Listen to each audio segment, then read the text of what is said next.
आपलं उजव्या साईडचं शोल्डरच कसं कमी पडतं. तर इथपर्यंत बघा हा प्रिन्स कटचा ब्लाऊजचा आहे. फ्रंट भाग शिवून घेतला मी दोन्ही पण. आणि आता हे हुक लूक पट्टी केली आपण. तर याच्या गळ्यामध्ये डिफरन्स पाहू शकता तुम्ही. इकडच्या बाजूने मोठा वाटतो, ही उजवी बाजू आहे, आणि इकडच्या बाजूने छोटा वाटतो. तर काही जण कसं करतात, लगेच यावर असं ब्लाऊज ठेवतात, यावर मार्किंग करतात आणि हा भाग कट करून टाकतात.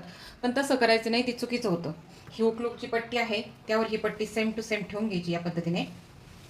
आणि मग इथं बघायचं आपला पार्ट नेमका कुठला कमी आहे, या ठिकाणी बघून घ्यायचं.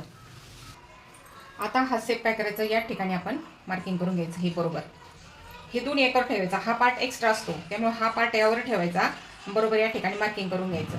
आता ही मार्किंग आपण खालच्या बाजूने अशी चुमटून घेऊ आणि हा पार्ट यावर ठेवून घ्यायचा. हा ठेवायचा कसा, या पद्धतीने बघा.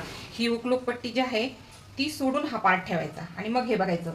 याच्यात आपलं या ठिकाणी हा भाग कमी जास्त नाही झाला पाहिजे.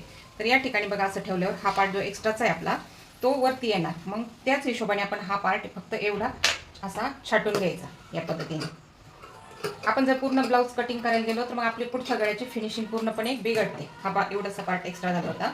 आता हा पार्ट पुन्हा यावर ठेवायचा आणि कुठला पार्ट आपला एक्स्ट्रा कमी जास्त होतोय तो बघून घ्यायचा. आता या पद्धतीने बघा समोरचा गळा एकदम असा व्यवस्थित आलाय. तर ही समोरच्या गळ्याची कटिंग या पद्धतीने करायचं असतं. त्यावेळेस मग आपला हा पार्ट कमी जास्त होत नाही किंवा उजवी बाजू सरकत नाही.